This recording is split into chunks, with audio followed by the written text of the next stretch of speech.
Hello, everyone, and welcome in. I'm so excited to get started.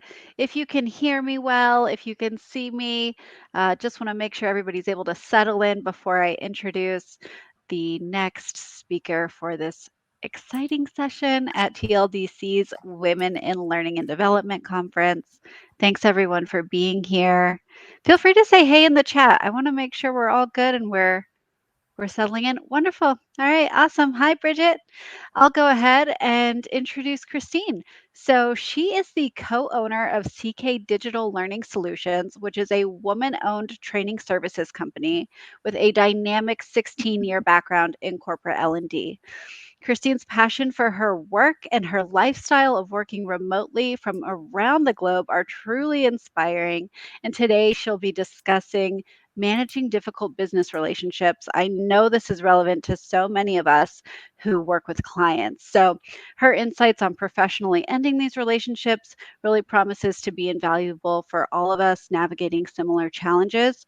If you could just keep us going in the chat, give us some reactions using the button in the bottom of your screen, and then we'll have some Q&A time. So fill that up, upvote each other.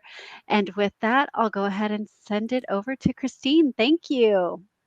Perfect. Thanks, Elizabeth. Wonderful introduction. Hello, everybody. I love to see in chat where everyone is located.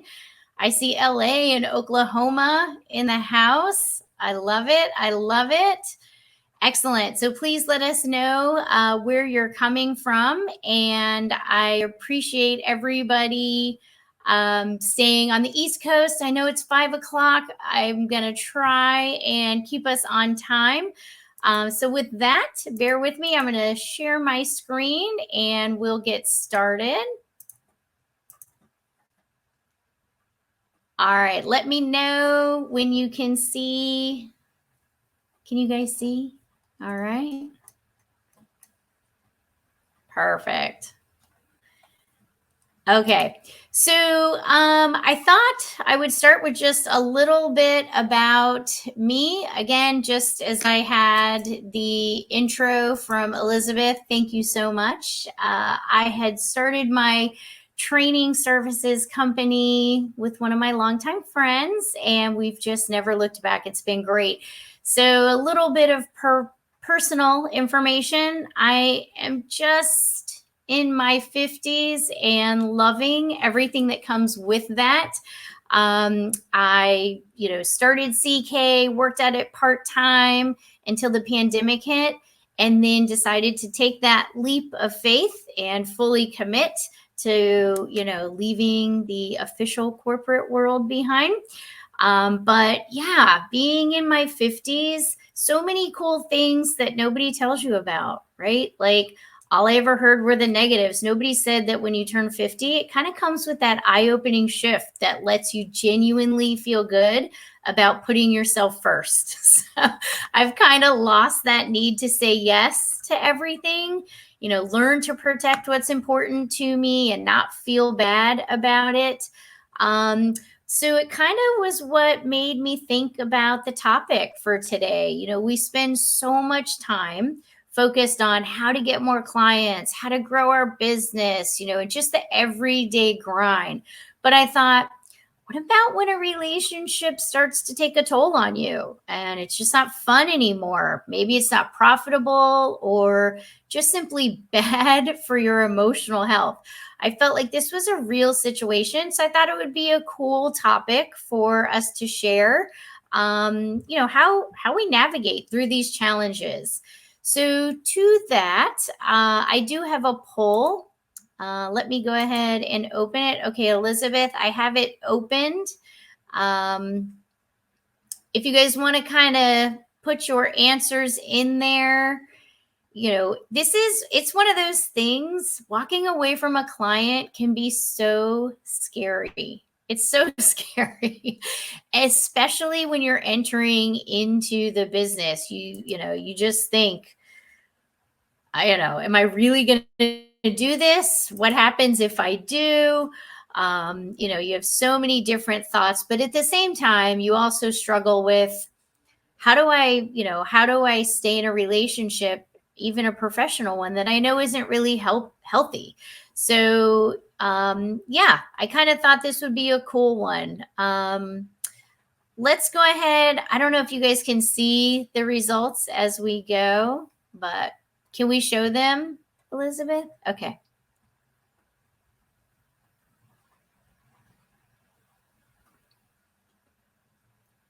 So if everyone's seeing those there, it looks like it's 62.5% for yes, and then about 38% for no. I'll go ahead and hide it from the stage now, Christine. Okay, perfect. Thank you. So, you know, breaking up with a client is really hard to do. It's one of those things where our relationships that we have with our clients aren't that much different than the personal relationships we have. They both take time and effort, commitment, trust. And if we don't work at that relationship, it can weaken and even fall apart. So, today I thought I'll share my story and learn from you all about how to handle breaking up with a client. We're going to talk about what signs to look for that may mean trouble ahead and what type of actions you can take to avoid a breakup. I'll share a few best practices that you can use with your clients to maintain a healthy relationship. And then we'll kind of wrap up with 5 tips to follow when you've given it your best shot. And ultimately, you just have to call it quits. So I will tell you about a little bit about my story. So, as most love stories, mine started out wonderful. I, was working with some amazing people.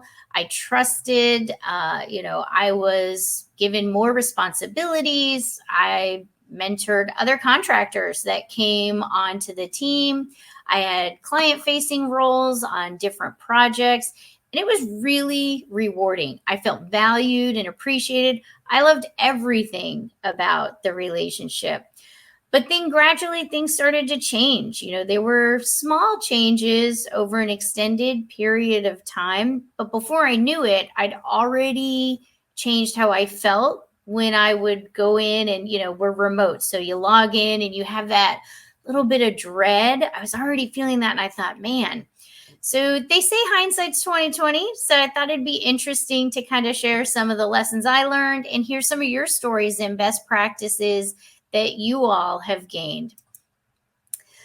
In the beginning, it's the excitement of something new. Everybody's enjoying the honeymoon phase of the relationship. This is when a project's just starting or even just a new relationship. It may be bringing on a brand new client. Let's kind of share and chat. What's your favorite part of starting a new project or, kind of connecting with a new client for the first time? Because I think we all feel this, right? Everybody's excited. This is going to be awesome. We're just kind of connecting and starting to kind of get to know each other.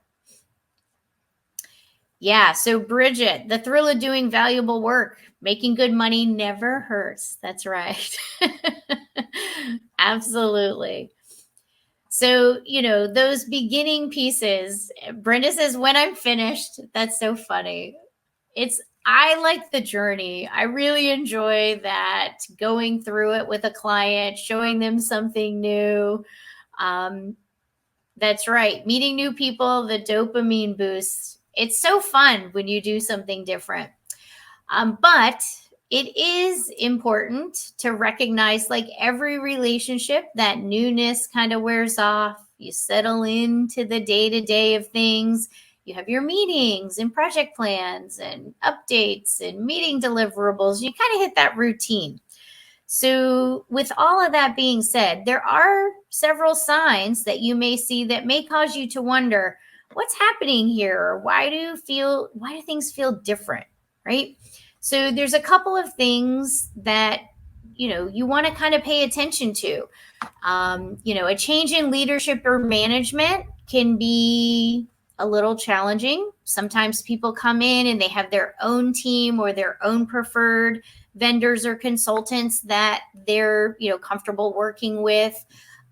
Mergers and acquisitions can be scary. You've established your relationship with your client, but if they've got new people joining, you may have to make room for, new people in the organization.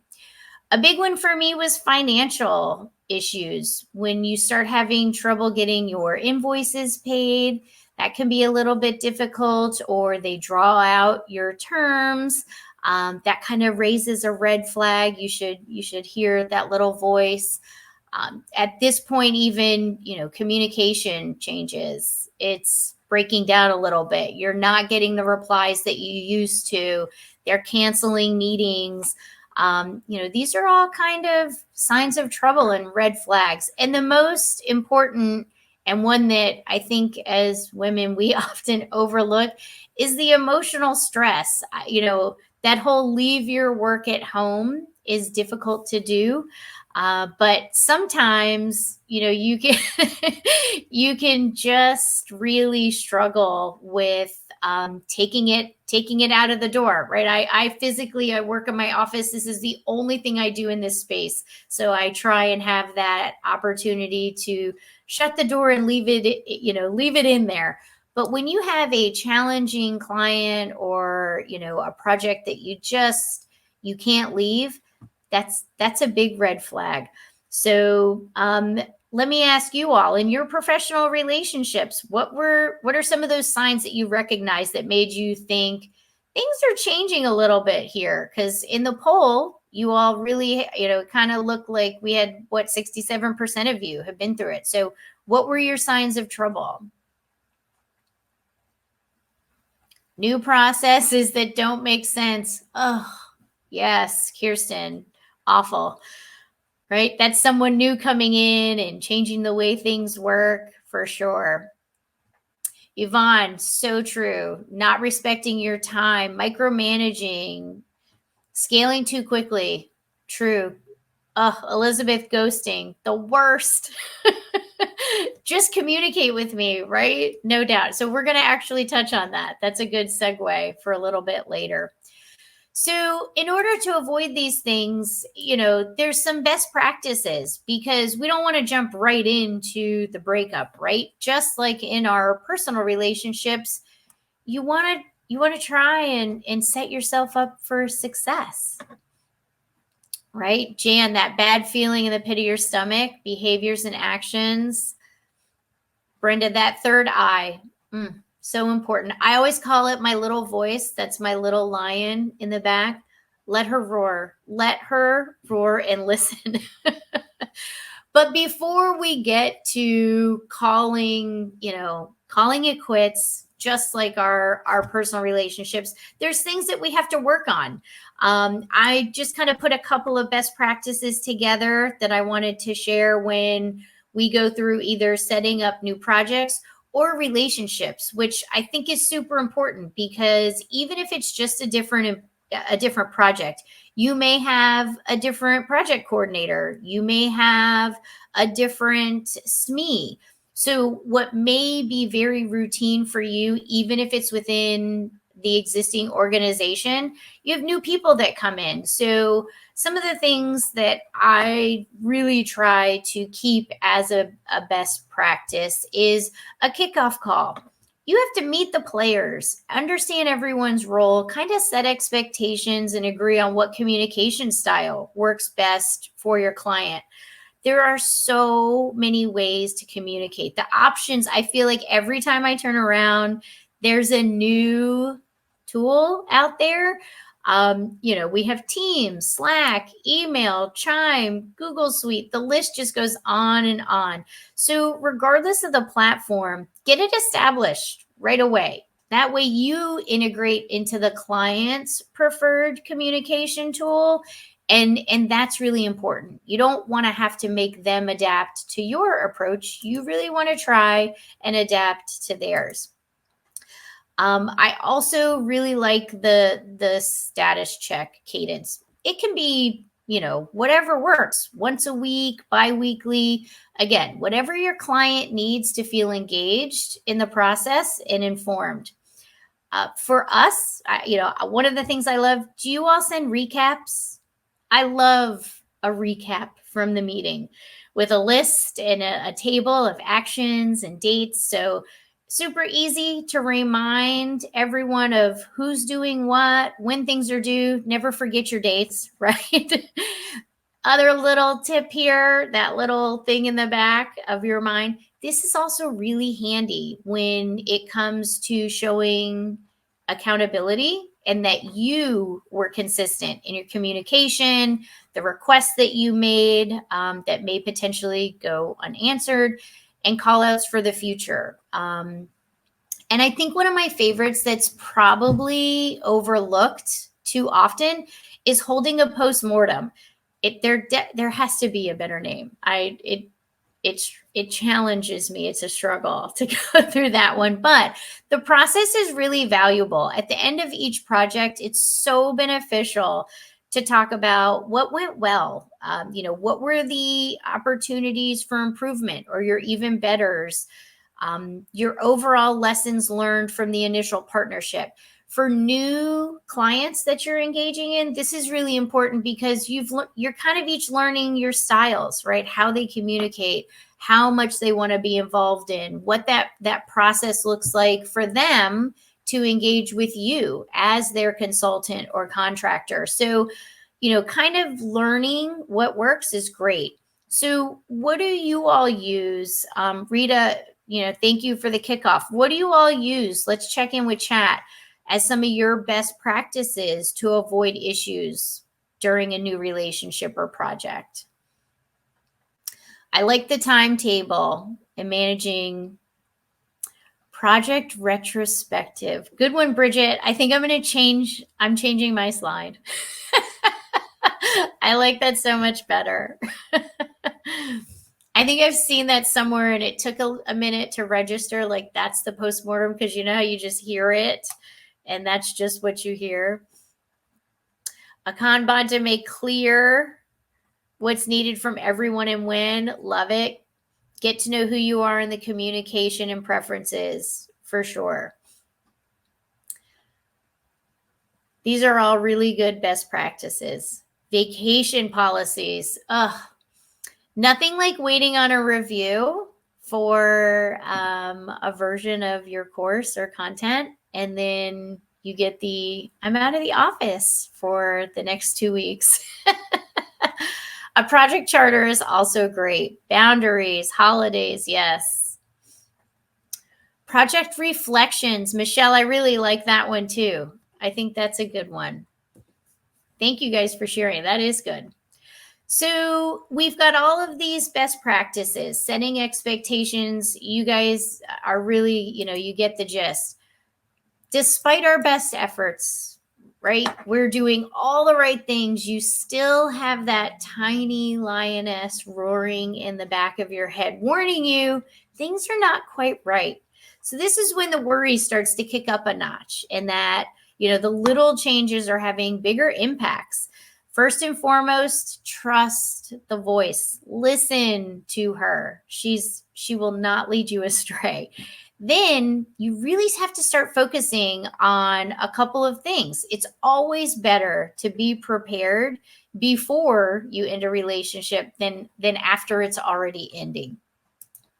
So we want to, take action and try and do whatever we can to resolve those issues. The first thing is you want to kind of diversify a little bit, right? Jan, you see where I'm going. Trust your peers. Don't be afraid. Take action and don't put all your eggs in one basket. It's if you've been putting off, jumping in on increasing your social media presence, jump in and get started. There's genuinely no easy way to do it. You just have to put one foot in front of the other. Earlier this week, I sat in, I don't know if anybody got a chance to listen. Leah Chang did a great session about giving back to an industry you're passionate about and partnering with a nonprofit organization. It's a great way to get your name out there. Today, even, I sat in, Kim Scott did a presentation on the power of networking. If you get a chance, go back and listen to that one. It was really good. She did an excellent job of breaking it down on how to network, and more importantly, making it purposeful. It was very insightful. So, if you're new and you're starting out, don't be afraid to partner with one of the larger design firms and act as a contractor just to kind of keep that consistent income.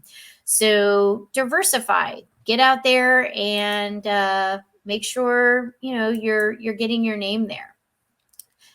This one, I think this one is underestimated, and a lot of people are nervous. But you should be reviewing your rates every year. You should evaluate the type of work you're doing. For an annual review, I think it's important to not only evaluate the type of work you're doing for each client, but the price that you're charging for that work. I have found the bigger the industry gets, there's so many different titles, and they all mean something different. So the more experience you get, the more you kind of learn what you love and also what's going to pay the bills. But you should definitely be careful that you're not giving away services. So what I mean, let's say, for example, you get hired as an instructional designer. They bring you on to do the instructional design work. You're doing that thought process and developing, storyboards or whatever the case may be. But you kind of find as you get into it, you're doing more work that lines up with the title of a learning strategist. You're leaving money on the table. So you want to make sure that you're very comfortable with those rates. I think it's an important thing to have transparency on about what's in a scope. Every job I get, that's right, it's like scope creep. So every job I take on, it starts with a proposal followed by a statement of work. And you kind of have to review that once in a while and make sure you're staying in those lines. But audit the industry as well. Reach out to your peers, see, how they're doing, their pricing. I think that that's important to learn, and it can be a little overwhelming when you start. But by being able to offer hourly rates or project-based pricing, kind of get a little bit more flexibility to meet your client's needs. And just this small act can help control the impact if you choose to part ways with a client. So you want to kind of protect that money, right? Very true. Yes, it is, Natalie. It's a learning strategist is a very different role. It requires a different skill set or another set of skills, right? So let me ask you guys this. Does anybody struggle with communication during conflict? Does anyone hate having to do those kinds of things? Yes. Hate it. Now, some people live for that. Some people live for that combative piece. I feel like I would much rather choose peace than conflict, but they're out there, right? Most of us do. We of course want to avoid that, but we also have to be our own advocates. So it's important, even when things aren't going smoothly. Communication is key. It's like dealing with a personal conflict. You can't expect for a person to know how you feel or what you're thinking. They can't, do those Jedi mind tricks. You have to talk about the issues.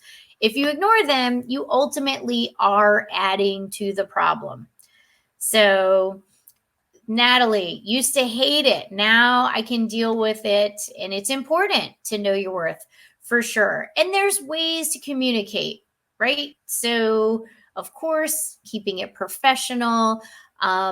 I like to ask if they're open to, to really having a transparent conversation. That kind of sets the tone that I may share things that they may not quite want to hear.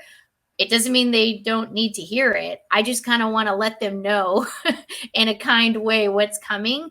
But offering constructive feedback, again, it serves you well down the line. If you ultimately choose to sever ties, you have to be able to look back and know that you did everything in your power. So by offering constructive criticism, when you can use a specific actionable time, an event that took place that caused problems, sometimes they're more open because then, it's not vague, it's not overarching.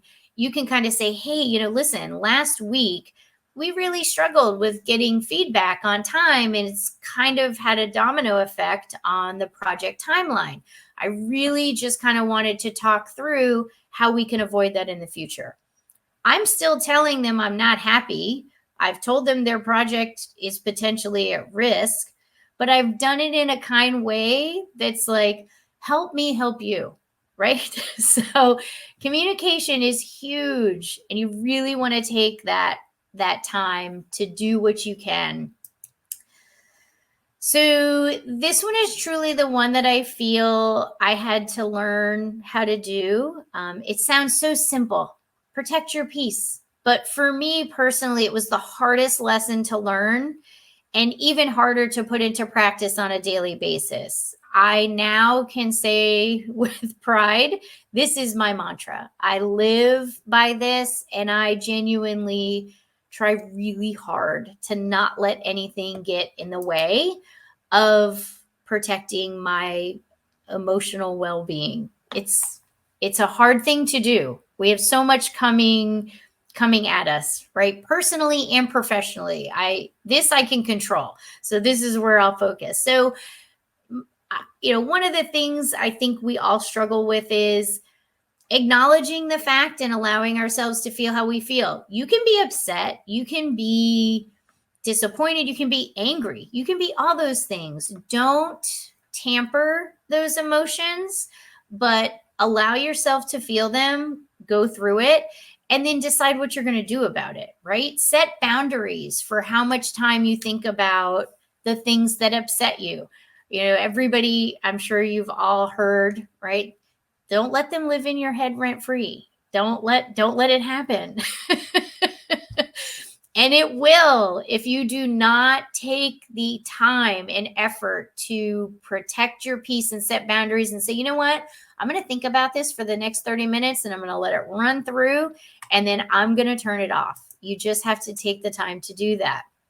So I also find it very beneficial. I have several meditation and, calming apps that I use that help me either before or after when I know there's things that are going to be difficult to talk through.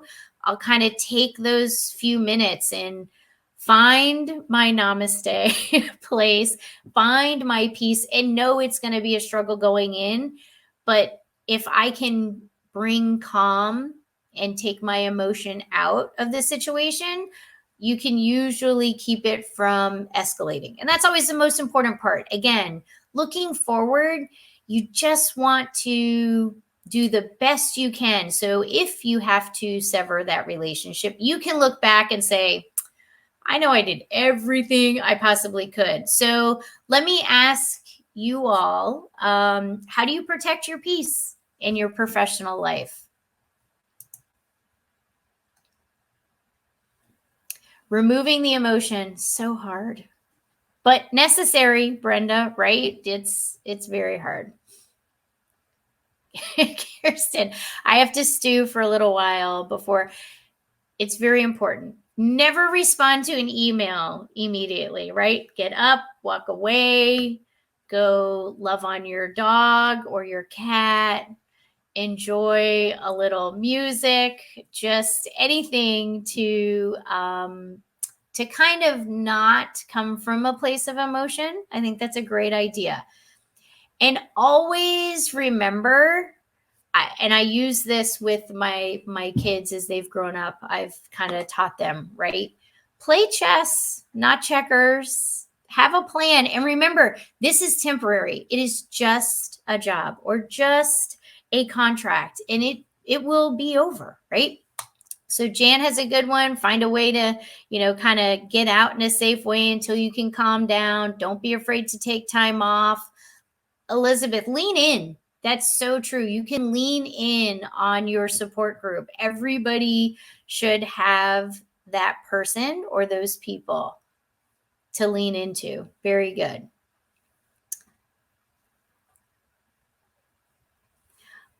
All right. Yes, that's one of my favorite lines, Brenda. I cannot lie. So here we are at the close to the end. You know, despite all of your efforts and best practices, there's nothing left to do. You've just come to the resolution that it's just not beneficial, whether it's a financial decision or a emotional decision for your well-being. Maybe you just have a difference of you do business differently. Whatever those things are, there are some things, and these are my 5 tips for breaking up and moving on. First and foremost, you certainly want to make sure that you complete any open contracts or jobs that you have. You never want to leave a client hanging. I think somebody was saying that earlier, no ghosting. You can't be the one that does that, right? You can't just walk away in frustration. You just, you have to make sure that you see it through to the end.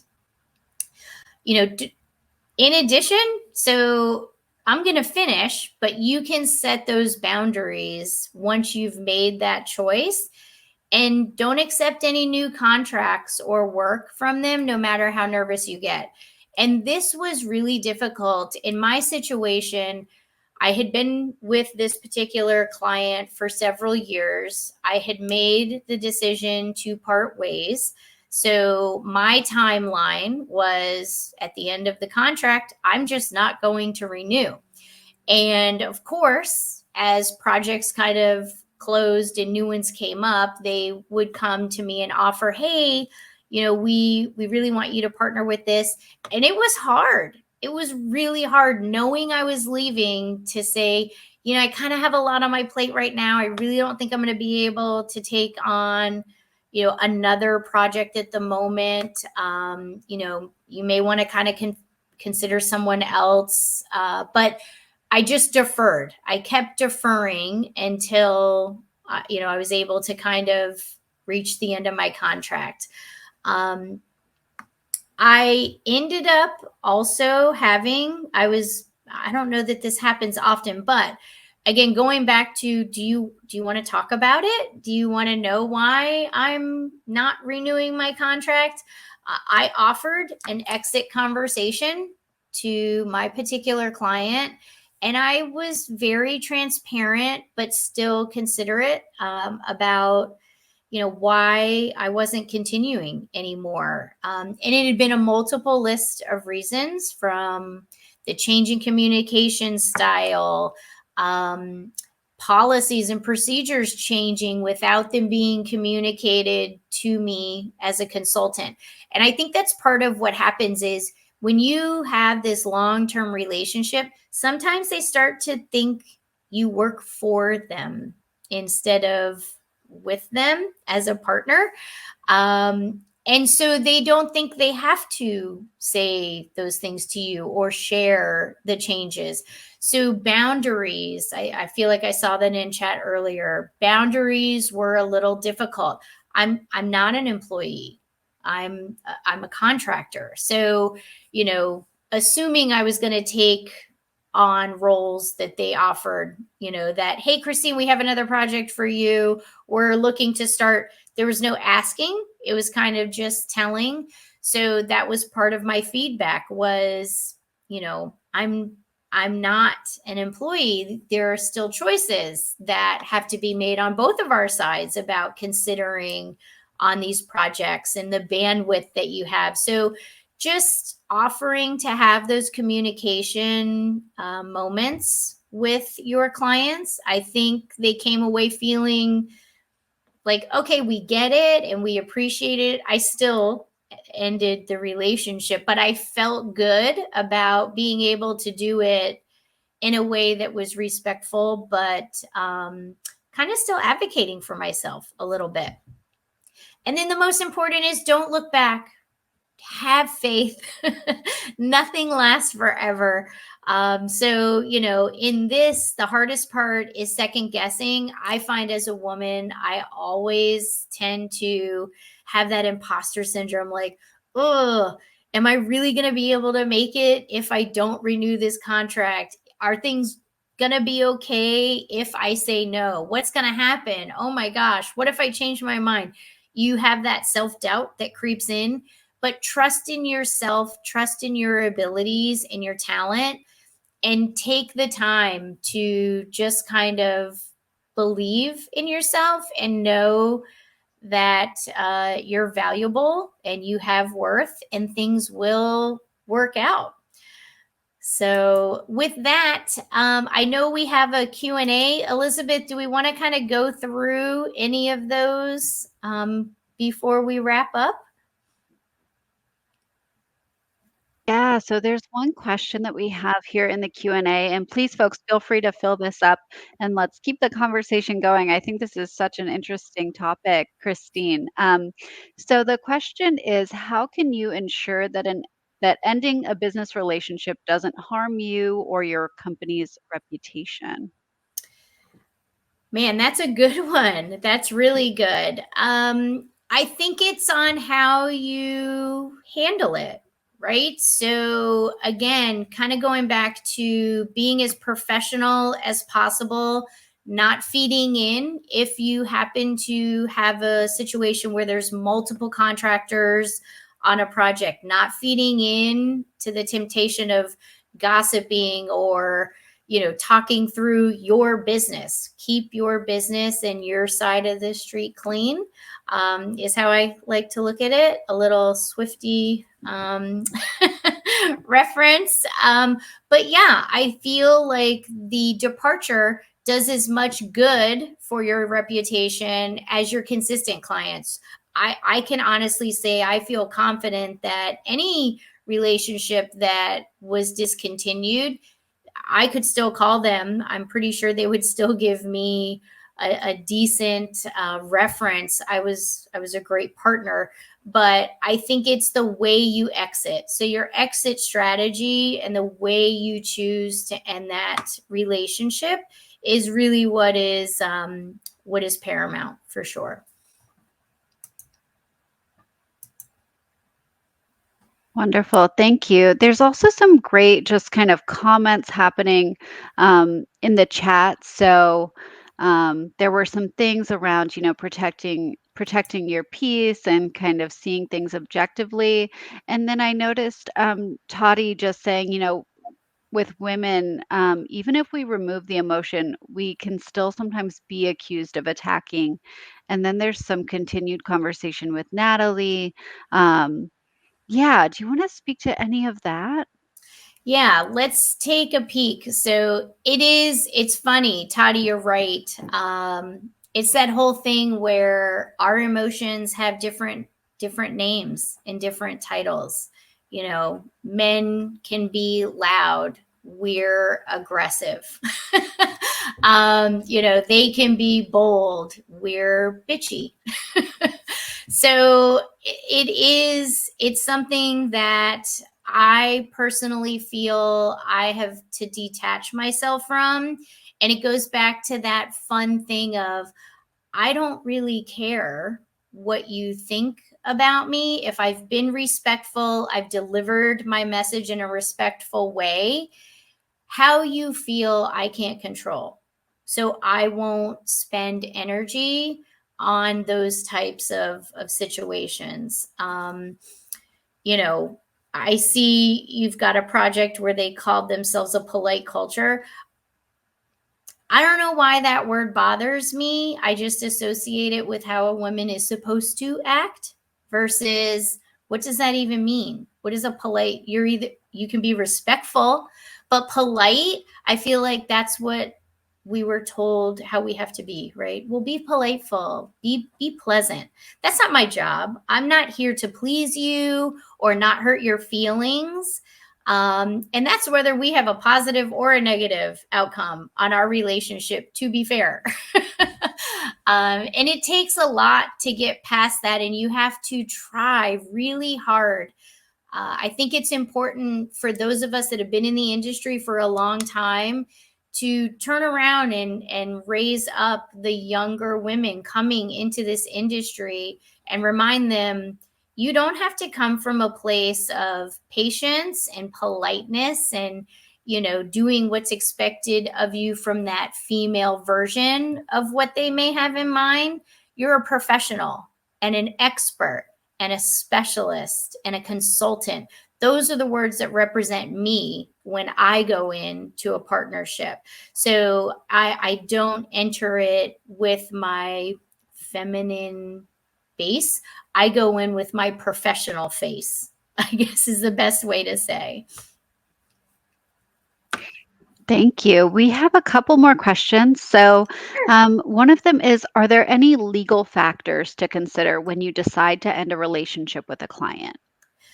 So good. Yeah, of course. I think that's part of the playing chess, not checkers. You want to check your contract and see if there are within the statement of work, or your sometimes customers will give you a master service agreement where there's a time period before you can engage with people within the company or the clients if you were acting as a third party service.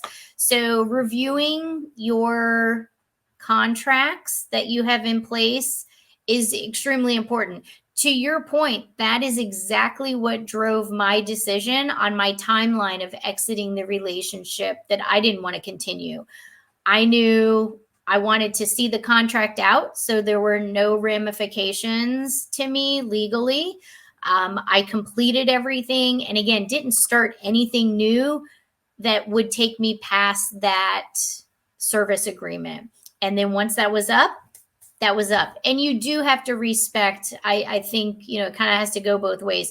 You do have to respect that don't contact our clients directly for X number of years. Um, Rita, you bring up non-competes.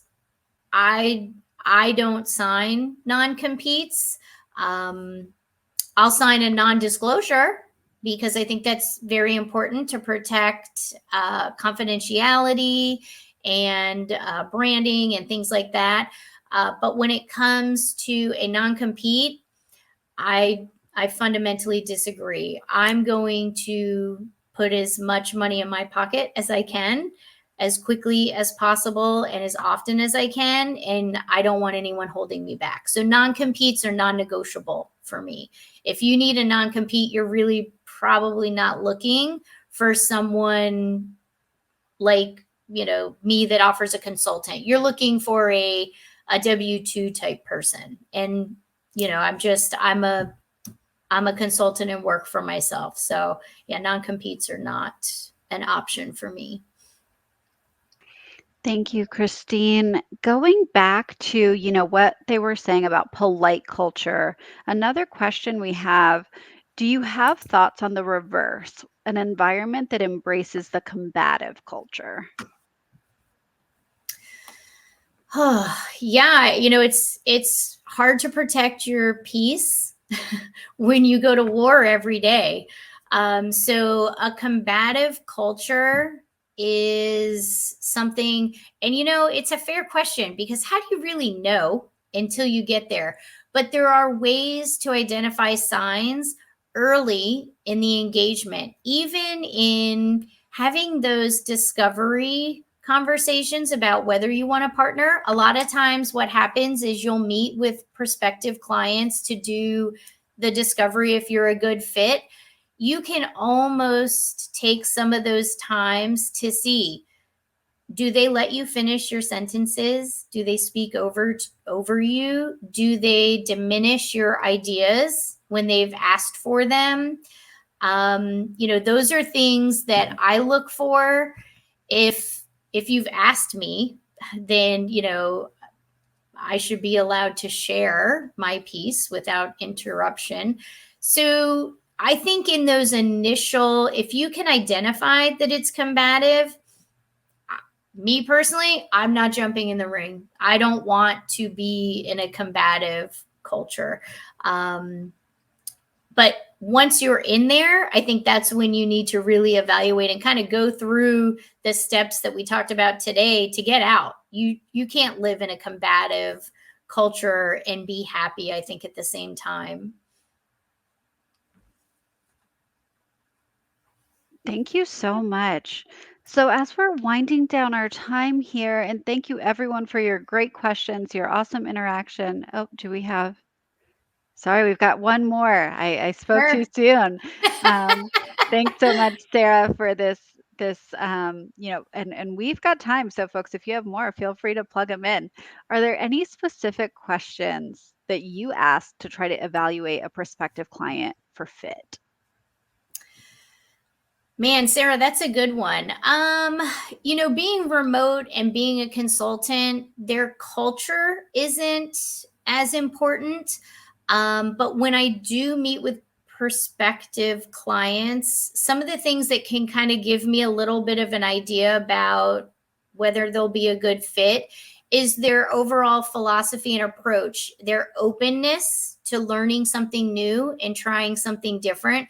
If we're talking, it's because you're looking for change. And that's kind of the way that I go into it. So I can dig into, what are your frustrations? What's not working? And if the things that they respond to resonate with my skill set, then traditionally it'll be a good fit, right? So we do a ton of content transformation, which I think everybody's still living there, right? From, being in person to having it be able to be delivered material, training material, be delivered in a virtual environment.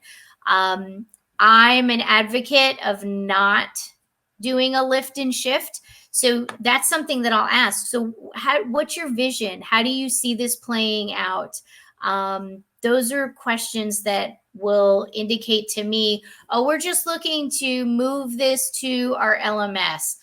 Right there, red flag. What do then you don't need me. You just need somebody, an instructional developer that can just kind of flip that right over there. So and looking at how they answered those kinds of questions on what their vision is, what are they looking for, those are things that will help me figure out if it's going to be a good fit or not. And their excitement level, are they excited, or did somebody give them this because that happens, right? You have larger stakeholders, and then you have the person you have to deal with day to day. Maybe they're not excited and they just have to get this project done. Also a red flag, because then you're going to have constant resistance the whole way. So again, kind of that who's who and what are you looking to accomplish will really help you determine if that client is going to be a good fit for the services that you offer. All right, we've got another one here. Do you have any deal breakers you use to evaluate on the front end of discussions? Yvonne, what do you mean deal breakers around, like, after we've already signed a contract? I think I just need a little bit more to make sure I answer your question correctly.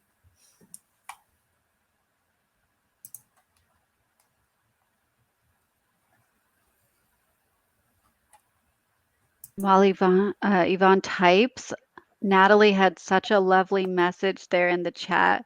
This is one of the best sessions so far. Feel like it was Yay. therapeutic.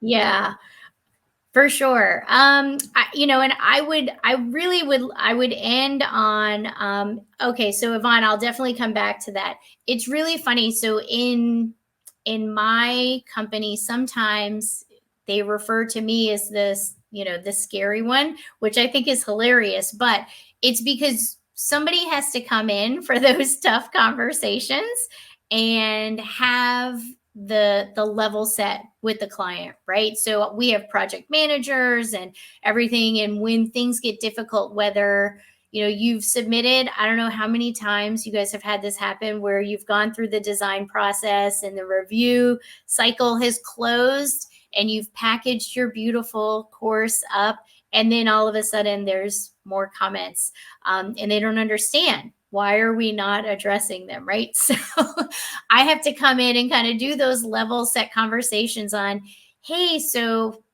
happy that you loved the course and you were able to review it, had a little bit of feedback, but now we're kind of out of scope, right? Because we've delivered the final package. This is what we agreed to. So more than happy, I always start with what I can do, more than happy to talk about, doing a little maintenance or whatever the case may be.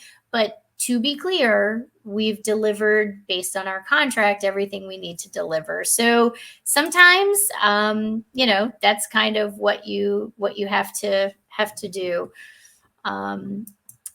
So let's see. Okay, so Yvonne, the question to answer yours was prior to, and I think it was, do you have any deal breakers that you use to evaluate on the front end of discussions?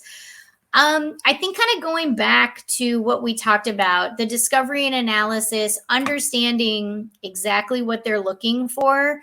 And again, if they're firm about taking an approach that I feel is fundamentally wrong, and I absolutely would not want to put my name on it. So for instance, you have a client and they're adamant they don't want to have any content, they strictly want videos, and for a fact it's something that maybe an infographic could do the same thing as an accompaniment, but they don't want to spend the money on that.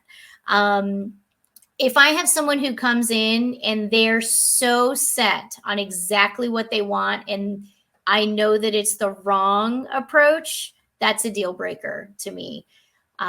If I have someone who is condescending, disruptive, all those little triggers for me as a woman that try and make me feel smaller, immediately no. I will not engage. I think, we've worked really hard to establish ourselves as professionals, come up with great innovative solutions. I won't partner. It's a deal breaker for me to know I'm going to be treated that way. I'll eat glass before I do that.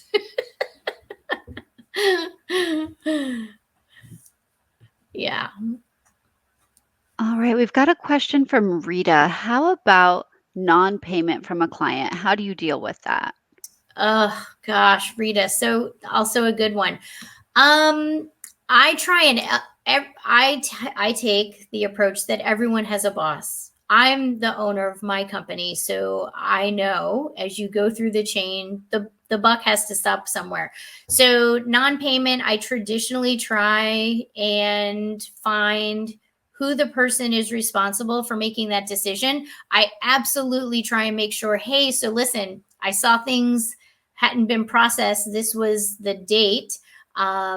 Did I submit everything correctly? Did you receive it? Were there any issues? So I want to make sure on my side I've addressed any issues. Sometimes you leave off a digit in the PO or whatever. So I always do my research first before I go to the client. And then at that point, I work my way up the ladder. So it's tough because usually your stakeholder when you're working in training and learning services is not in accounting as well. So you have that person. So I want to speak to the person who is working in accounting, find out what issues they have seen, and then from that go into, I set expectations. Okay, so when will it be paid? And what are the consequences if it's not? Because again, now you're affecting my business. So consider it kind of that firm but fair approach, but I will work my way up. I've had conversations with CEOs about the difficulties of receiving payment. And it can be as simple as we're changing accounting software, but the people that I deal with had no idea. They wouldn't know. They don't deal in finance. So just having patience and working your way to the person who is ultimately going to have an answer is how I go about, making sure that I get paid. I've, knock on wood, I don't even want to say it out loud, I've never had a opportunity to not be paid. I've been delayed by a very long time, but by having patience, and I'm like a dog with a bone. I just will not give up and stay after it and stay after it until I find someone who's going to make sure that that invoice gets processed. Okay, everyone, if you could just go ahead and join me in thanking Christine for this wonderful presentation today. That was fantastic, Christine. Thank you so much. Can you let us know how we can keep up with you, keep in touch, see what you're working on in the future? Yeah, absolutely. So, love to connect with everyone on LinkedIn. We have a Facebook page as well, but I have left my LinkedIn information there. Would love to see everybody. I'm personally planning on attending a couple more over the next couple of days. So, I always throw my contact information in chat for new connections. And thank you, genuinely, thank everybody. Thank you all for coming. I look forward to connecting in the future, and hopefully you enjoyed the session today.